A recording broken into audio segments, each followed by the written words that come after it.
Hey, thank you for Welcome having back. me. Thank you for Well, having me. I have to say welcome back because we attempted to do this yesterday and we made an hour of solid content, and then I realized I hadn't pressed the record button for more than 6 seconds. But that's probably no different to what happens in business. We start a business, we learn from our failures, and then we go again. And hopefully it's better the second time. Absolutely. Rarely do we get things right. I joke. I have failed so many times. Most people would crawl under the table and die. I was mentored by a Canadian American by the name of Brian Tracy, and he used to quote the American Manager Institute, and he said that at least 70% of the decisions that we make in business turn out to be wrong in the fullness of time. And he said, what you do is when you figure out that you've made the wrong decision, is you make another decision, and you make another decision, and you make another decision. And I think that's the core of business. We can only break down the past, the present, and take a best guess for the future. And if you get it right, it pays off. And if you don't, you still got another shot. So we might call this the 20, 30, 50 podcast.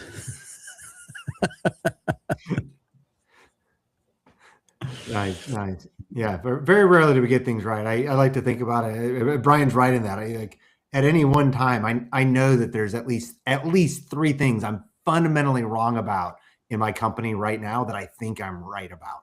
And so it's like when you approach things like that, hopefully you can figure it out instead of waiting 2 years for some of those mistakes.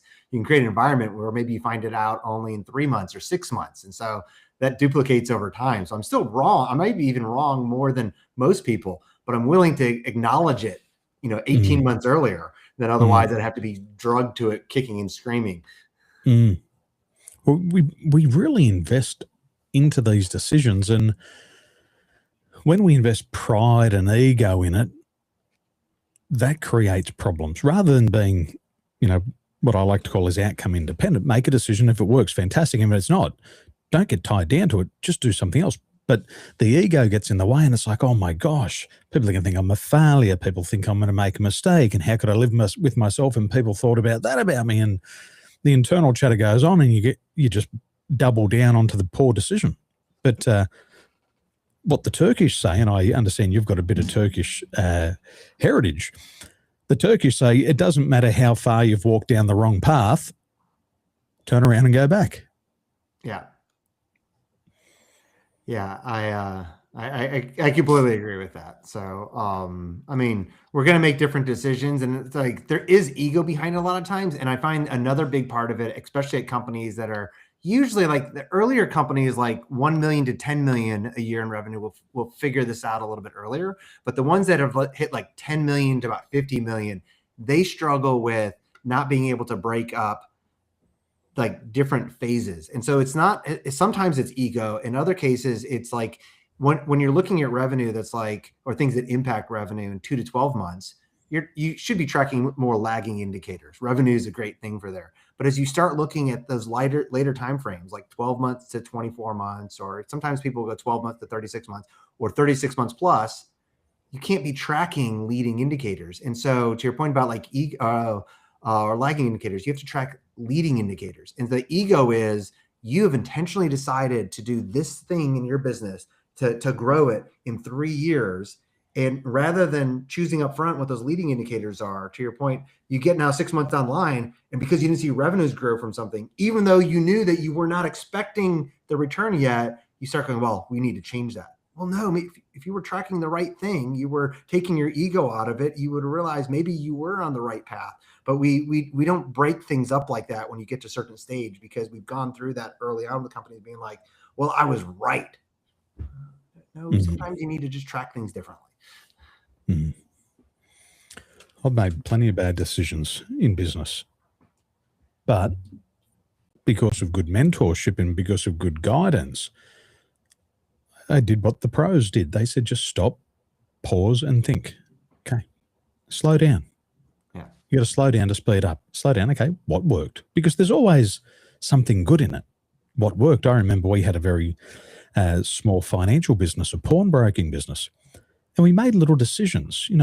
Let's stop selling golf balls individually and let's bundle them up. Mm-hmm. And then you do other things and you sell little sockets and you go, okay, well, that didn't work, but I learned to do this and that paid off. But if you stop and think about it and reflect, you can find there's often a little streak of gold in there.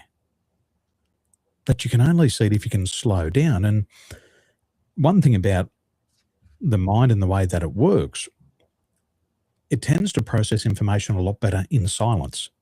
And even in sound healing, they talk about vitamin S, which is silence.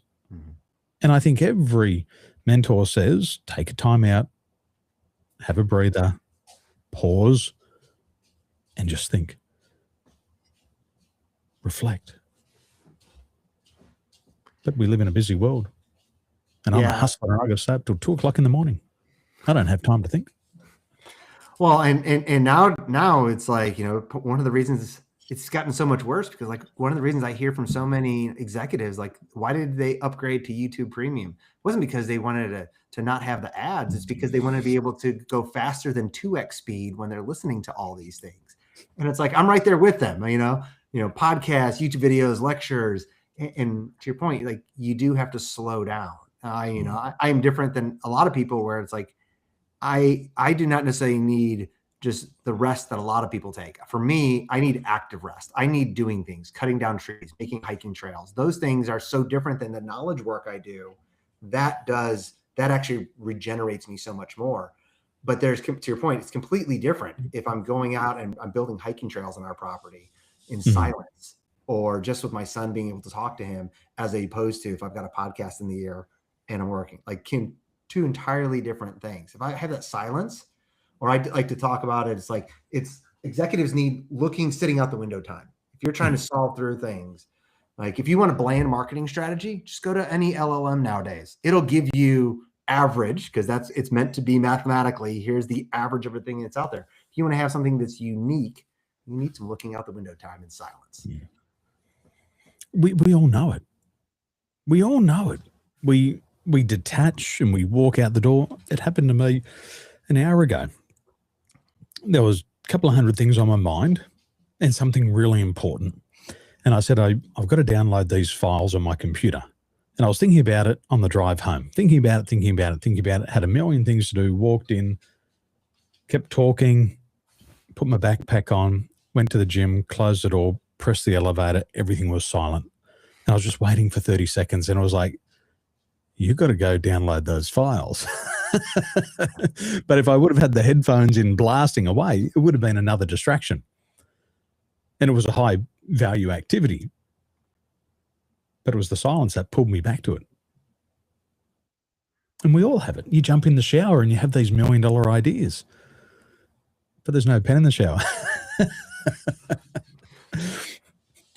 Well, thankfully, my watch now can capture notes and things as well. I find one of the things that has helped me, especially in the last 3 to 5 years, and we've had dictation for 15 years, 20 years, but it's so much better now and voice activated, is what helps me in silence or stay in silence and not just dwell on, hey, I need to download these files, is to be able to have a system that I capture things into.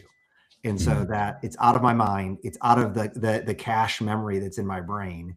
And I know that I will come back to it later. And there's different ways that I capture some of those things. Like if there are article ideas or new, changes to my keynote, that's going to go maybe into a note in my phone that I will come to when I intentionally choose to come back to that. If it's to-do list items, no, I need that to go straight into, now I'm using Dart AI over like Trello and stuff, because I need it to organize and prioritize when I need to do that.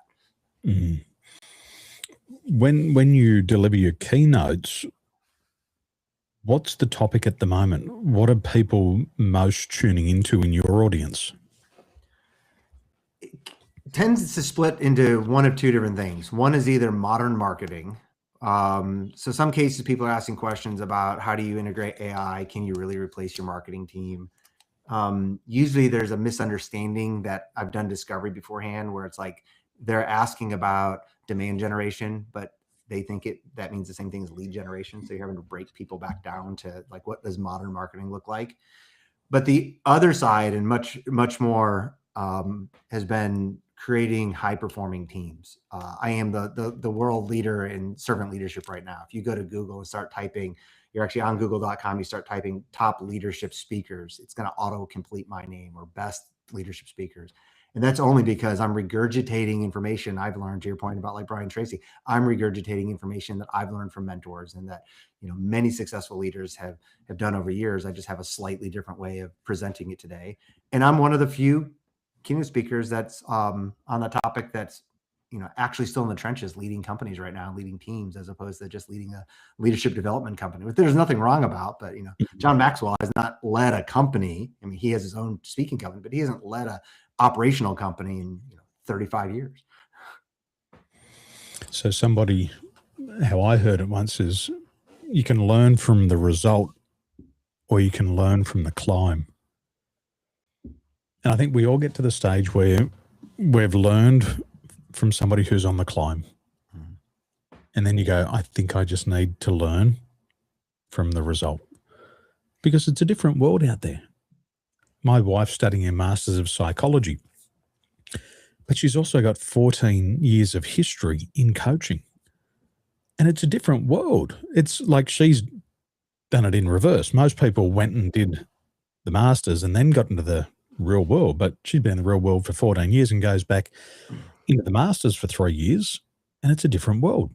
She says a lot of this stuff is great information, and it's great information, but there is no application for it in the real world. And I think we've got to get to the stage where, say, you got to learn from the result. Who's been in the trenches? Who's done it? Yeah, and who's struggling with it nowadays? I mean, I probably like you. I try learning from so many of the best speakers that are out there, and they perform way better than me. If I go back in time, and I listen, and if I could have a recording my first 10 to 12 keynotes I gave, a decade plus ago, I almost want to give those people the money back compared to where I'm at today. But I think one of the reasons I'm so passionate in my talks is most everything that I'm discussing with somebody today, I'm still struggling with. And so, yes, I have had immaculate success. I've helped drive some incredible companies, but almost everything that comes out of my mouth, like, I know that it's self-coaching as much as anything. And so, like, a lot of people just want to get up and they want to give a keynote. I have actually pushed much more to be like, can we do a fireside chat? I'll help you with questions if need be, or can we make sure we structure extra time? Because I find that the prepared canned speech is okay. But at your point, like, that's the guru who's gone to the mountaintop, as opposed to, like, people want to know, like, what am I actually struggling with today in my teams? And, or they want to know, I've heard you, but I have a situation in my company or in my life or my family. How would you answer that? And the riffing off of that small group environment, even if you have 5,000 people in the crowd, the other people learn so much more, because they would not have even thought to have asked that question. And I may not have answered it as directly, but because you ask it from the crowd, people are like, that's what I needed. I love those people at events. They ask all of my questions, and I just sit there nodding and taking notes. Thank you so much. The fireside chats, for somebody who hasn't been to maybe a seminar for a while or seen a keynote, and they've been, the technician of the business, what's a fireside chat versus a keynote? Yeah, the classic fireside chat is there's going to be two chairs up there with a MC or somebody who's asking the questions. They'll have their own questions. Sometimes the speaker's given them some, or they're taking questions from the audience.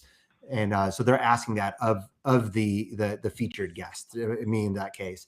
And so we're going to go through that, and it's going to be much more of a conversation. Usually, like in my case, if I'm speaking to a company like P&G or a large business to business company, I will have done a discovery call to help figure out what's going on in their organization and help shape that conversation ahead of time. But it always allows for room for fireside chat. I would, though, also put in that not every conference is set up for this or willing to accommodate it for a keynote speaker. But for me, I actually still think it's a fireside chat when you have microphones that people line up for to ask their questions. Like, Mhm. I think too often people think about the fireside chat as just that person asking questions and the featured guest on the stage. And like, well, now, like, I'd like to think about it much more like a campfire where it's like, hey, if you want to pull up to the microphone, there may have been 50 people that ask questions or 10 people that ask questions. Like, that's still a fireside chat format in my mind. Mm. I like that format. I used to go to a few seminars when I was younger, and I really didn't like the motivational side of it, the jumping up and down and all of those things. But when there was real interaction, you could see the wealth of knowledge. It's not the pre-recorded keynote. And yes, that's what they're hired to do. And everybody has their acres of diamond speech, and it's really important to have.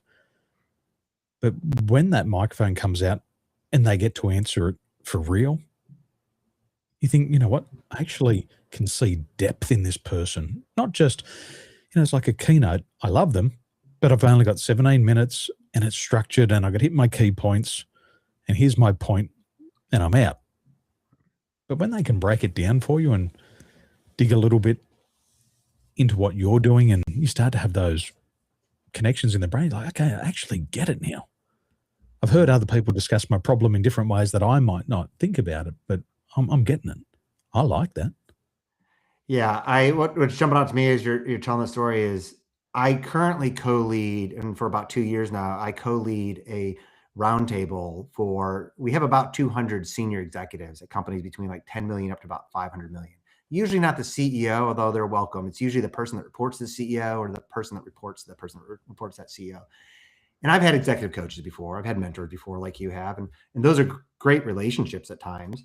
But when, especially like on the executive coaches, where like it's whatever is on their mind a lot of times to distill out, or they might have a program to work through. The reason I find so many people repeat back why our executive roundtable is so beneficial. These are executives who like they have been very successful in their company. They're the reason their company gets acquired by private equity. And the thanks you get for that nowadays is not just a check, but you also usually get handed a pink slip that you're fired because the acquiring or funding company is usually releasing 3 to all of the executive team. So they're out of transition a lot of times, or they're wanting to make sure that doesn't happen again. And when I ask people, I'm like, why do you keep coming back to our roundtable? Like, you're busy. And their response is, hey, like, the other co-leader, like he's done retained search, helping place executives for 20 plus years. They're like, he has great information, but whatever he comes prepared with is only a sliver of what he actually knows. They're like, we come because people ask questions about what's going on in their lives. And it is, to your point, like it's that small group where they're like, we get so much more because Huff or you never would have conveyed the stuff that I found value if one of my peers had not asked a question. And or then they ask a question and somebody else says how they would approach it and they push back with healthy conflict. They completely disagree with me or Huff on it. And it's that small group environment, which is, I find, where like we're all doing this together and we're being transparent. I mean, part of it is there's an NDA. If you let any of this information out, like I know several executives in my hometown in Atlanta, Georgia, that their executive teams do not know that they're looking for the next thing, but I know because they come to our roundtable. I would never let that out, and they know that, and so they open up. And because of that small group environment, I think people have to have that nowadays to be able to truly learn. Otherwise, like you could have the best person giving a keynote or doing a fireside chat, but like you're only going to get a sliver of the knowledge that they actually have. I've had film crew and camera crew at my events before, and I always try to balance out creating some content and some social proof for my branding.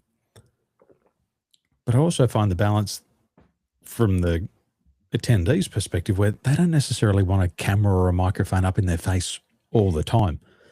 And over the years, I've been in expensive masterminds, $30,000, $40,000 a year type stuff. Not a small investment, smaller than others, but significant for me at the time. And I was getting sick of the cameras there because I was like, I just want to talk about my business and I don't want it to go out on social media. And I was watching one the other day one of my clients is there, but he was also a bit of a competitor in the field, but he's a client. And I was watching him talk at a round table, but it was more of a group training. He's paid $100,000 to be in the room. And I'm thinking, I don't think he should be talking about that stuff in public. My opinion is that's his private business stuff, but now it's all over social media and hundreds of people are watching it. And I just think it's not appropriate. And that idea of having an NDA, if somebody invited me to an event and said, look, there's an NDA, we're going to do some photos, a little bit of video, but everything else is going to be offline, I would talk about more intimate things, the real things. I see value in that. I mean, absolutely. I mean, in this roundtable, as mentioned, like the initial reason a lot of people start coming is because they're executives in career transition, and like the data says for every $15,000 of base salary, you are generally out of work 1 month on average. So for somebody that's $300,000 base salary, you're talking 18, 20 months on average. So some people are way less than that. Some are way more. And so they may come for that. That may be their initial thing. But what happens when these people who are high performers are out of work for 6 months? They start getting depressed. It starts impacting their relationships at home. Sometimes there's too much. Now that friction's coming because they're at home too much with kids and whatnot.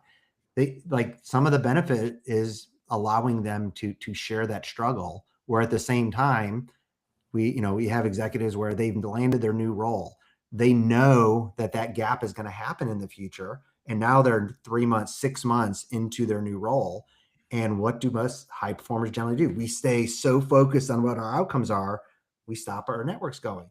But by having that transparent in place where they can either come and say, I'm struggling with finding the time or the desire to keep up with my network, even knowing what the outcome is.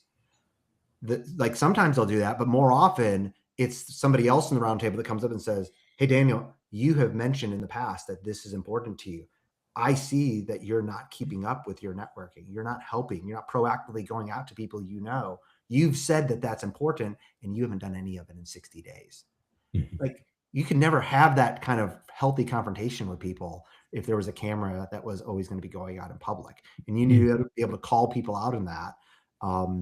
And sometimes acknowledge it's like, hey, you may not want to hear it, but you've given me permission, or I've given you permission to call me out on what I have said is the highest priority for me.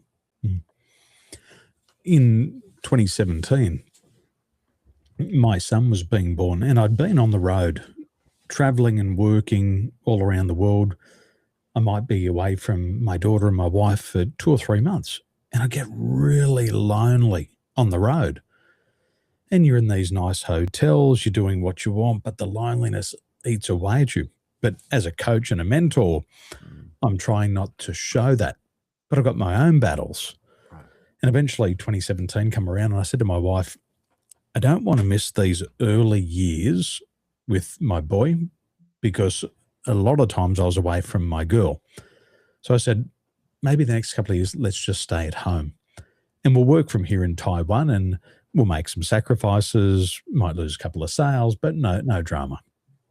And so we started to spend more time here, and then we're gearing up to move back to Australia in 2019. And then COVID came along. And it was the best blessing because everything that I wanted come true because I could be at home with both of my kids. And so I probably got to about 2003 and the world started to open up slowly. 2004, it's getting a little bit active. 2005 comes around and I said to a couple of people, I said, I've loved being a dad. I've loved being at home, but I just want to get on and grow the business. And so those struggles for me were something that I couldn't verbalize for a long time because I hadn't been around other people. Right. And you start to think for a while that maybe it's only me. But you start to meet other people and you say, I've been through this, and they go, okay, we've been there as well. And it's not minimizing it, but it's, that reminder, hey, you achieved the goal. You had your 5 to 7 years, but now let's get going. Yeah, absolutely. Well, and I find that the relationships and who you can expose that to and go to with that it varies depending on time and the position and the relationship we have. And so, hey, when, as a chief marketing officer, I know that when I'm going to the board, I'm going to my CEO and I'm asking for another million, $10 million for a go-to-market budget increase. Like, there are times where like I don't know how that's going to sit, and so there's struggle with that. Well, so there have been certain CEOs that I could go to with some of that, but maybe Mhm. not all of it the way that I could Mhm. to another peer. And so, like, if we go back to that roundtable I mentioned, to be able to go to 2 or 3 CFOs of comparable size companies and say, I'm struggling with this. I don't know what, based on how AI is happening, what people are hearing that's different than my actual experience. Like, can I pitch to you what I'm going to give so that you can give me raw, unfiltered feedback? So I know, is there reality in my fear or not? Like, that's valuable. While at the same time, like, and I had a CEO that brought me on, gosh, we finished our relationship February of last year. So he had approached me for a year before, introduced to from a partner at the private equity company, thinking, does he need to replace his CMO? And like, the partner thought maybe that could be me. And I'm like, I don't think that's going to be me for a variety of reasons, but I'm like, I'll talk with him. And he starts walking through this woman that works for him. And I'm like, forgetting just even on paper, everything you're telling me, she's phenomenal. $100 million SaaS company, software as a service company. I'm like, she's phenomenal. You two are speaking completely different languages. You have no idea how to speak to her, and vice versa. And he was thinking he was going to be hiring somebody new. And he floored me with something that, from an experience perspective, like, I learned from, even though he ended up becoming my client, to your point about we learn from clients. He said, can I hire you, not as like a fractional CMO, but can I hire you to teach me how to speak to her? And so for the next 12 months, I got BCC'd on emails to her, sent like recorded messages from their conversations. She had no idea I was ever around. Um, and their company grew very well during that year. And it was about 6 months into it, he just randomly sends me a voice note, and he was like, this is the best kind of counseling I've ever had. And for me, I'm just like, I'm just acting as a facilitator for things. Like, you both want the same things. Like she's speaking French, you're speaking English, and it's like you guys just aren't connecting. Mhm. Like, that's something that, like, being open and humble of heart to say, hey, there's something I'm struggling with, I'm not getting it. I go to an outside person and you're pointed out I haven't got it, I need help. Mhm. Most leaders aren't willing to do that and take that self-reflective time. Mhm. In Australia, a lot of people would say that asking for help is a sign of weakness. So they do a lot of suffering in silence. Mhm. And that's very much a limitation in our culture. They also have the tall poppy syndrome. And they say, don't get too big for your boots. Don't boast about what you're achieving. Just keep it quiet. And so that culture in your DNA stops you from asking for help. And I've seen it before. I had a gentleman, really nice guy, big aims, big goals, big objectives. And he came to one of my personal development events and he told me about what he wanted. I said, that's cool. That's fantastic. He said, could I hire you as my coach? I said, sure. I said, I can't do those things, but I can definitely do these things. I know nothing about this company, but I can help you with these things. And he said, that's good. That's good. That's all I need. And so I thought I was his business coach. And week after week, month after month, he never did his tasking. He never did the things that I said to him to do for his business.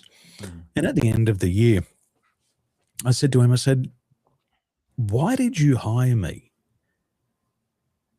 He said, because you believed in me. I said, I thought you hired me because you wanted to grow your business. If you want somebody just to believe in you, maybe it's better off just to buy somebody a beer and it's going to be cheaper than me. He said, Daniel, no, you don't get it. I said, why did you hire me? He said, I've got these goals, these ambitions, and my wife doesn't believe in me. He said, I've got 20 people and they only care about their paycheck. He says, you're the only person who believes in me and listens to my dreams and hopes and wishes and ambitions and desire. And I said, has it been worth it? He said, oh, yeah, the business has grown $3 million. I said, well, we better keep talking. And for him, it was just so important for somebody to listen to what he wanted, because the more that he spoke about what he wanted, the more he was focused, the more he was excited to report back. And that's how he got a return on his investment in the coaching.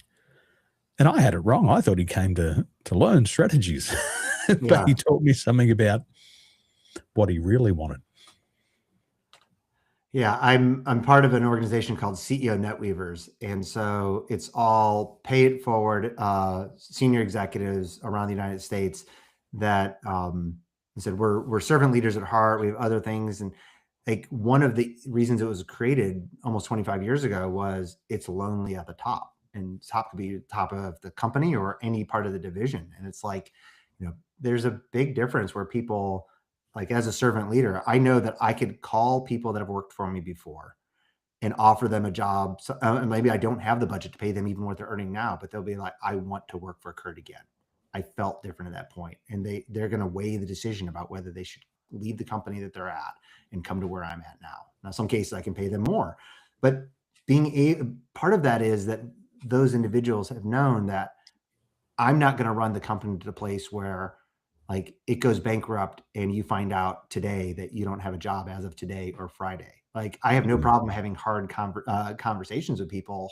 I don't believe in holding people accountable. You do that yourself, but I'm going to tell you the expectations I want, and people will live up to that or not.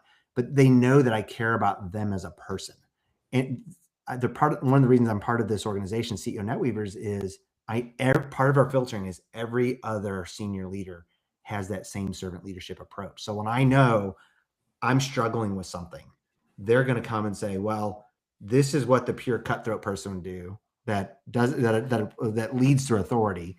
And this is how the servant leader is going to approach it. They're going to have the hard conversations. They're going to push for healthy conflict. They're going to hire people differently. They're going to coach differently. And so I think so much of that is, to your point, people believing in you. It's also people having a similar worldview to you as opposed to how they approach business. Like for me, somebody that came to me and said, hey, it's not work, or it's not personal, it's work.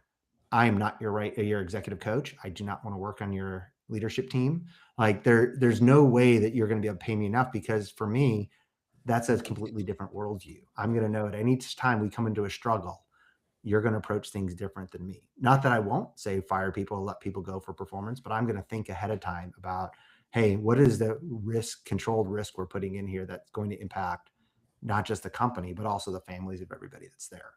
And so I think for that part of it is it's having somebody to listen to you, but also somebody who listens to you that gets you and what's important to you, and where certain things align. Not everything has to align, but there has to be a foundation behind there as well. I heard many years ago that all world champions have a coach. And for me as an athlete, there was always a coach. Yep. There was always somebody to teach me how to do a trick. And that meant we could progress really quickly. Sometimes it was a very informal coach. It was somebody who said, hey, look, I can do this trick. Let me go out and show you how to do it. Now, they might not have been able to give me the step A, B, or C, but they go, I'm going to do it and you watch. Or we'll go out and we'll ride together. I'll do it and you do it. I'll give you some feedback in the moment and you'll get the trick really quick.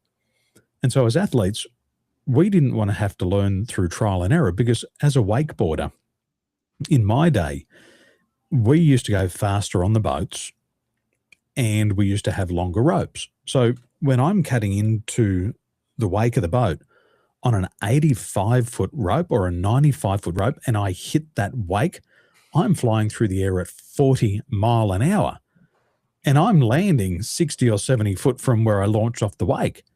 And when you hit the water, it feels like concrete and it knocks you out.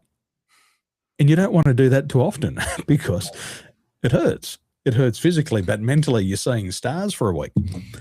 So the smart thing to do was to ask somebody else, how do you do that? I don't want to go through the pain. You might have to go through the pain a little bit, but you seem to get it. The other thing I noticed was a lot of people would come out wakeboarding and they'd look at us doing tricks that might have taken us 3 or 4 years to master. And they'd say, I want to do that trick. And I'd say, if you want to do that trick, just learn to jump the wake. No, I want to do the flip. I want to do the flip. Don't try the flip. Right. Let me try to talk you out of doing the flip. But they'll do the flip, and right there and then they'll break their ankle, they'll blow out an ACL, an MCL, and they never come back on the boat. But the smart ones and all the world champions had a coach. But not everybody sees the connection with that in business performance, especially if they haven't been around sports. So from your perspective, how do people get a return on the coaching investment? They have to look for somebody that's going to speak truth to them and provide data and kind of push back. I like to your example with like wakeboarding and new tricks. Somebody had to do it new and try it the first time. And so I think about things right now where I am gravely concerned about companies that are 10 million, 50 million, $100 million about how they're approaching AI, because the CEO, sometimes even the chief marketing officers, the board has no concept of what's actually possible with AI. So they don't realize that they're actually bringing in unbound risk in that could jeopardize a $50 million a year revenue stream. You could screw up all of your marketing. At the other side, God, you can bring in AI and try something new that others haven't done and so progress your business forward. And so I think, it's having a coach that you can talk with about those struggles, that has done things before as well, but can bring reality to you when you say, hey, I'm going to replace a 20-person content writing team with Claude and have them write things. Well, you could get the same output, but the risk to your business and the quality is going to be so different as opposed to yes, that was a great TechCrunch article that somebody wrote, a YouTube video somebody wrote. Here's how practitioners are actually doing that. Or let me introduce you to somebody else who is 6 months further down the line. I find that's where you have the best coaches, where even if they haven't done it, they're willing to ask the questions that help you identify the risk in your approach, either in like losing things in your business or in not achieving the goals you want. And when they don't have the answers, they say, but I have somebody that does, or I have somebody that's 6 months down the line from you. Let me introduce you to, and even not introduce, guide that conversation. Mm-hmm. When I coach my clients, I'm a process coach. So there's always a path that we follow. We start with the goals. We figure out what their starting point is. We work out what the gap is. And then the coaching exists inside of that. Once we figure that out, we start to brainstorm. And when we generate new ideas, it's exciting. There's a lot of hope. There's a lot of optimism. There's a lot of living in the future. And once you figure out some new ideas, you've got to then get into the planning of it. And if we think about DISC and people's DISC styles, the Ds just want to go out there and take action. I've got this new idea. It's going to work. Let's throw some time at it. Let's throw some money at it. The I styles get really excited just because the optimism is flowing and they want to get out there and they want to act before they plan. But I always say to them, slow down. And right now, when you plan, you got to act like your S or your C style colleagues. I don't want to slow down. Let's just act on it now. If we don't act now, it's going to be too late. There's plenty of time. And so you get them to plan. And then after we plan, we get to the fourth step and we ask them to anticipate. So what could possibly go wrong with this plan? Mm-hmm. And so many of them push back. They're like, Daniel, you're so negative. You're so negative. We've got an idea. We want to go for it. Well, now we've got to consider what could go wrong. We know that 70% of decisions over time are going to turn out to be wrong. Let's just think through what could go wrong. And if it goes wrong, what we can do about it. And there's often a lot of pushback at that stage, but it always proves that when we do that thinking exercise, they come up with more ideas. They go back to the plan and go, oh yeah, we could do this better. And so they refine their plan and then we release them to take action. But I've got to guide them through there and I've got to understand their natural tendencies of the different styles, like the S and the C styles. They want to get stuck in the planning phase. No, we've done enough thinking. Here's a time limit. Now we've got to act on it. Yeah, I agree with all of that. What I would add to it is on the high Ds and the high Is on the DISC profile, Everything that you said, I agree with. And it's also one of the issues that I find that it's actually relatively easy to coach executives and leaders through is like companies can go from 0 to 10 or 1 to 10 million a year in revenue with the founder that's kind of just like, let's build this product and push. And sometimes that happens easily, sometimes it doesn't. What holds them back from scaling is they have an idea for another product or for another company.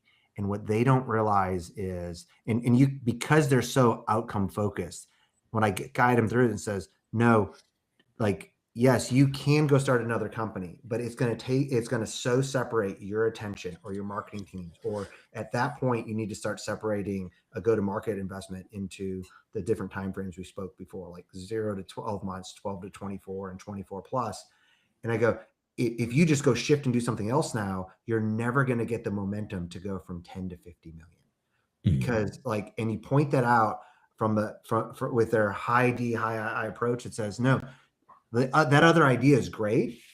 And you either need to put it on paper and not deal with it, hire somebody to do it, or hire somebody to do the current business. Because this business is a 50 million, $100 million business. But if you do that, this business stays a $10 million business. And you can guide them through that a lot of times. And sometimes it is by bringing in somebody that's a high S or a high C. But usually I actually find it is the high D people that are best when you point them through. No, like, you need to just stay hyper focused on this and dig in and bring other people around and stop being the founder led growth person. Hey, you got to 10 million. You're still doing most of the sales calls. You should still potentially be the best salesperson on your team. Like, I'm the weird CMO that steps in a $50 million company and says, I want to call 20 past customers and I want to take the next 20 sales calls because, like, I'm a high D, higher I.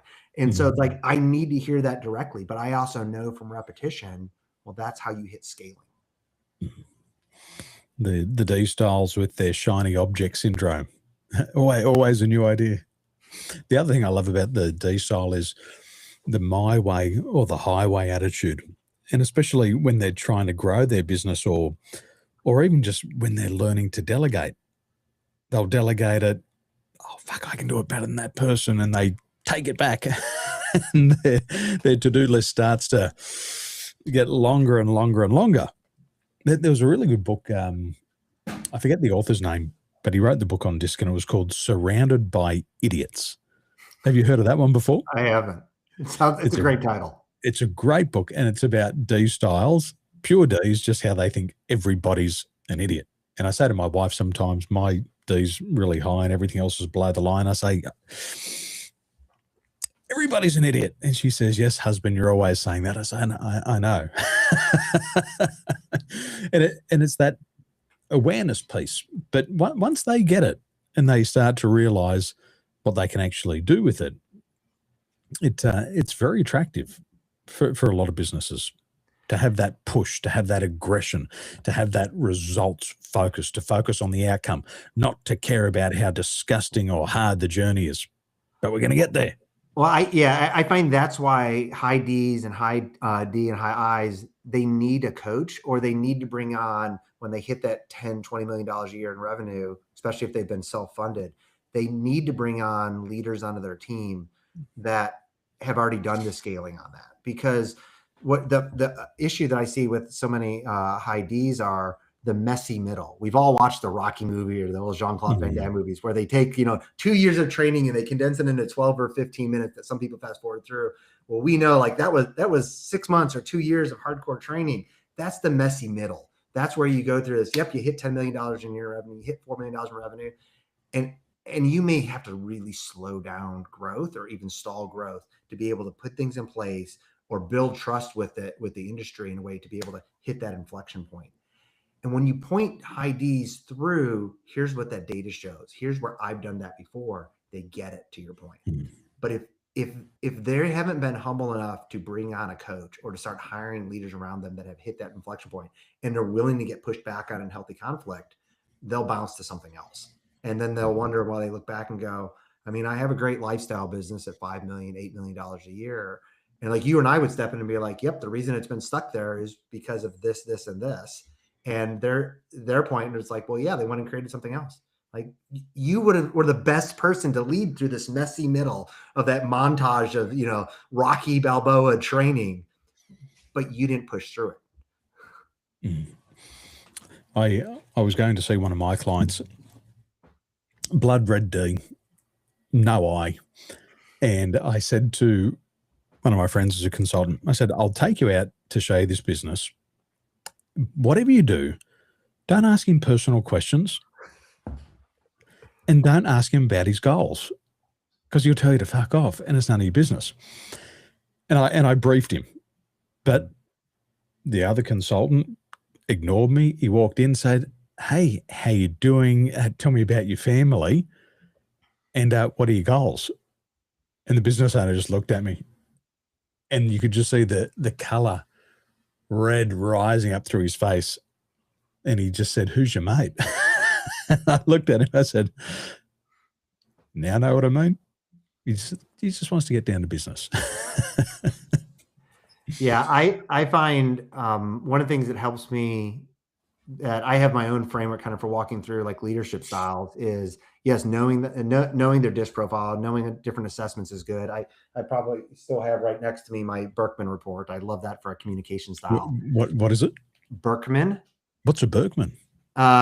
It's they talk about it as an assessment, but it's more of a communication style. And so there's like 7 different levels of like things. One of them is social energy. And so there's a spectrum of things on there. But so like, am I an extrovert? Yes. But if I'm at that conference, if I'm working the booth, if I'm the keynote person, I've sat through 150 people that have come up afterwards to shake my hand.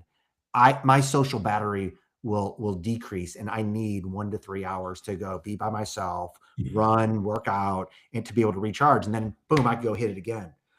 Yet I had a CEO I worked with. He could have not slept for 3 days. And if he spoke to those 150 people, he's charged and doesn't need to sleep for 2 more days. So he's an Aussie, and that's his nature. Just but his persona, his Birkman shows that. And when we do that in 7 different things, it also shows when you're depleted and not getting what you need in those categories, how you show up. Oh, you're coming across as an asshole. Well, why? And so it gives a common language. Not that I agree with everything for it. I find, to your point about like the leader you were speaking about, I want to know, what are they, a servant leader and an authoritative leader? And so often people like they confuse leadership. I find they try to make it too complicated, where at the end of the day, like you're either hiring people to do what you say the way you say it, and you don't care about anything else, and you'll fire them. And the other side is, for me, it's just simple as a servant leader says, I'm not hiring you to do this. I'm hiring you for an outcome. At that moment, my job is to realize anything I can do or every level can help the team, people below them do to better get the business outcomes. Mm-hmm. That's what I'm actually hiring you for. That's why I'm giving you $300,000 a year. I want the business outcome. And so that means that I may need to know, like, maybe you're single, or maybe, you're 50 or you're 25. And the only thing you care about is making money. Maybe you're 32 and you have a family and you want to be able to go home in a certain hour, and then you'll pick back and work. By knowing those things and slowing down to work through it, I'm going to get the business outcome that I want. So like the personal questions do really matter. But if somebody's an authoritative leader, even if they're nice as could be, you're still an authoritative leader. All you're necessarily going to care about is just like the specific tasks. And like, it's going to be really hard to coach that person into being a servant leader if they haven't hit a bunch of roadblocks. And so it's another way of bringing in to identify, who are you and how do you show up to people? Well, this leader, you got to take a knee. You got to kneel. He doesn't serve anybody. Everybody serves him. That's okay. I've got a friend where I like joke at it. It's like, some people are like, you would not go work at, and this is a no name. I won't out him because we are friends too. But like, a lot of people look at it as he's a toxic leader, because what does he actually want out of his life? If you were to get him to slow down and ask about his purpose and mission, he said, first of all, he'd tell you to kind of F off on that. But what I believe, after having known him for decades, is he wants to make as much money as possible and to be viewed as authoritative as possible by as many people as possible. Yeah. And people go, Kurt, you would never work for that person. I'm like, actually, that's a great person to work for, as much as the diehard, purpose-driven servant leader on the other side, because I know in any moment how he is going to be weighing decisions about his business or himself. Yep. Like, that's great. Sometimes it's the people that's in the middle that they're really nice, but they're an authoritative leader, or they're really harsh, but they're really a servant leader. That takes a little more nuance to figure out than people just identify a lot of ways. So to your point, like, I might not have to take a knee in front of him because we've known each other for so long, but he would definitely always want to make sure that if I was working for him, I acknowledge that he's the CEO and the boss and could stop that today. Yep. This guy, power and control. And he's cool with that. And I once asked him, I said, who do you look up to? He said, I look up to myself. I said, okay. And how do you do that? He said, well, nobody's ever achieved what I have achieved. So he said, there's nobody to look up to. And I went, fair point. And nobody has achieved what he's achieved in his sector. And it's not that he's not looking for people. He's always out there looking, but he has moved the needle further than anybody else. And I get it. And I appreciate that. And I say, well, it's got him a long way. He's never quit. Nobody's ever gone without under his guidance. And if you can accept him for who he is and deal with him the way that he wants to be dealt with, never have a problem at all. Never. I've known him, never had a problem. But I wouldn't try to change him. And I wouldn't give him my opinion. I'd give him options. Right. Hey, here's 3 options. But no. When he asks for the options. Yeah, asks for options. But a lot of people will think, oh, he's asking for opinion. No, he's not asking for an opinion. He wants an option. Right. Well, and that's one of the things where what made me additionally write and create kind of the business case for servant leadership was we had taken this company like an $800 million, almost $900 million investment, basically a research and development arm of Philips Electronics back in the day. 20-plus-year-old company. We took it from 85 million a year in revenue to 1.44 billion. Took it public during that time period. And we were very successful if you look at that. Well, when I look back, and I had a whole bunch of personal things that, a whole nother podcast that came up, and I realized that I was this authoritative, like just horrible leader. What realized to me was almost in most cases, the highest performers that worked for me in any country had left when they had opportunities and become so much more successful. And so what I started to realize was literally the best talented people, they left and were more successful afterwards. And then I started to realize, well, I just had these major things come up at work and in my personal life that I was wrong about, that I thought I was right about.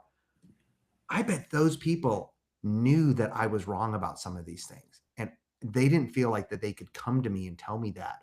And that's starting like really what pivoted when I started finding all this data and research. It says, like, if I create an environment where the people that are working for me know the outcomes that I want, and I'm very outcome driven, and that's what I care more than anything is the business outcomes I'm paying you to reach. And I'm pointing out that I might be wrong and you might be wrong about things, and I'm not going to fire you if you're wrong. What I did was I created an environment was instead of us waiting 24 months to find out this major thing we invested millions of dollars into, we were wrong. We started talking about it before even we had all the data, and we started getting more data. And we realized instead of waiting 24 months, we figured that out at 6 months. And this happened time and time again as I started implementing this new framework. And then I kind of just sat down after about 2 years of it. And I went, wait a second. In 2 years, we've gone through such major iterations and corrections in the companies I'm part of. It would have otherwise taken us 10 years to get to that same place. Instead, we found these major issues in just 2 years as opposed to 10 years because that iterative loop just kept happening faster and faster. And I was like, that from an outcomes person, that's what I care about. So it's like, you say this gentleman was like immaculately successful. How much more successful would he have been on the things where when he realized later he was wrong about something and he just pushed through it? I mean, if he had set up so his teams would have told him 18 months earlier. Mm-hmm. And like, God, you might have had an extra 2 zeros on the end of that number. Nobody would say no to an extra 2 zeros.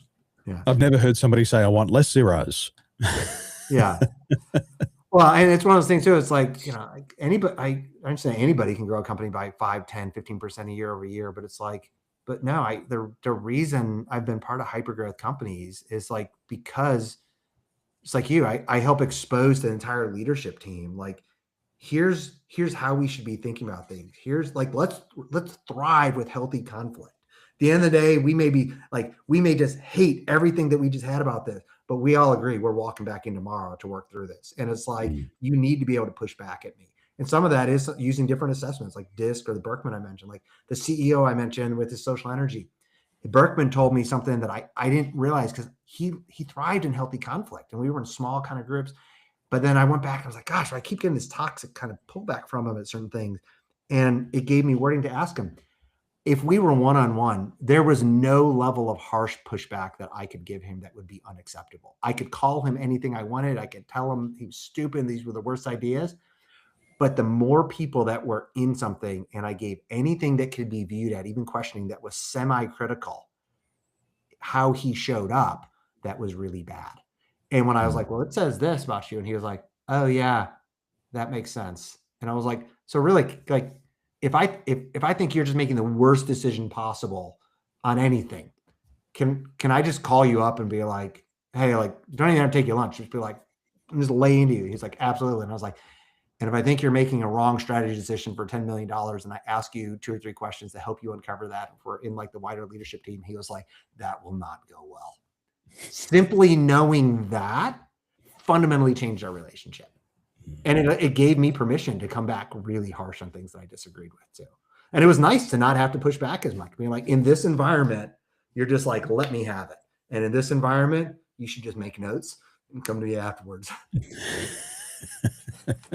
But that's why people come to coaches like you, I feel like, as well. And me at times, is sometimes even if they can't verbalize it, they know that about themselves.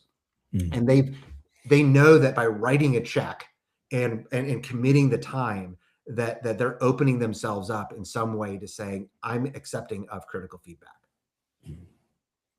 One thing I've learned with personal coaching for myself is the return on the investment doesn't stop when the coaching stops. And an example of that is I went to Brian Tracy's Speakers Academy and I learned how to do keynote speeches and public presentations. And that went for 3 days and it was $10,000. But I've used those same skills over and over for 10 years. And I don't have to pay every time I reuse it. But every time I reuse it, it gets a little bit better once again. And I went to that 3-day mastermind and I walked out on the Friday, picked somebody up, picked up the phone, presented my idea differently and closed a $25,000 deal. I was like, well, that was a quick return. And then within the next 100 days, my sales had increased by $100,000. Same product, but the way that I spoke about it was totally different. And what I learned, there was PricewaterhouseCoopers. They said that if you hired an average coach, you're probably going to get 3 to 7 times return on your investment. But if you get a good executive coach, they say you get up to 42 times the return on your investment. And it's ongoing. You keep those ideas for life.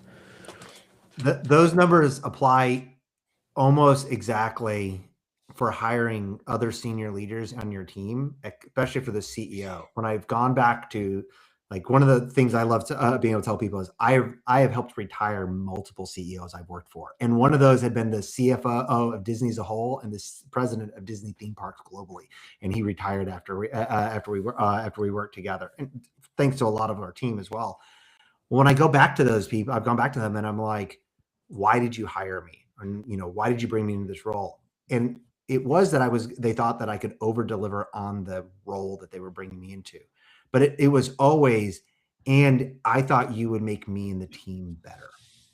And so in some way, the people that create the most high performing teams are those that usually do have an executive coach, to your point, or a coach of some type behind the scenes, but they're hiring the other full-time people on the team that are going to be able to have that healthy conflict and push back and make them better. Like in my case, like if you ever hire a CMO just want to do marketing and not be in the boardroom and not be in all the big discussions, that's not me. You're going to hire me because you know that your role in marketing and growth, you are going to bring value to a product discussion that a CFO, a head of product, a CTO would not bring in that we all need to hear. And we need to consider that. And so, like, yes, and it's in how people and how they choose a coach, and also how they choose the leaders that they surround themselves with at their team, especially if they're more so if they're a self-funded company. You have to hire people that are going to push back at you and make you better. Now, there will be certain people like the gentleman you mentioned that can just push through and burn through people. But when you look at the numbers, it is very rare. That's the person that won the lottery, as opposed to like, hey, I want to improve your overall averages. I don't want you to be the lottery winner that just happened to win because you were one of 10,000. I want to triple or 10x the chance that the company is going to grow. Well, there's going to be people out there wanting to figure out what it'd be like to work with you. Where should they follow you? What should they do next to learn more about what you do? My personal website at Kurt Uhlir, UHLIR.com is the best place to go to. I mentioned a business case for servant leadership. It's a 4-hour read, but it will fundamentally make you rethink how you've been leading your team and growing the team, and if you're on the right approach. Make sure you get it. Kurt, thanks for being here, and I'm glad the podcast 2.0, we recorded it all today. Well, great to talk to you again on day 2. My energy is definitely continued to be increased after yesterday, and it will be again today as well. And my face got a little bit red from all the sun today. I'm a little bit redder. Thanks, mate. Thanks for your time.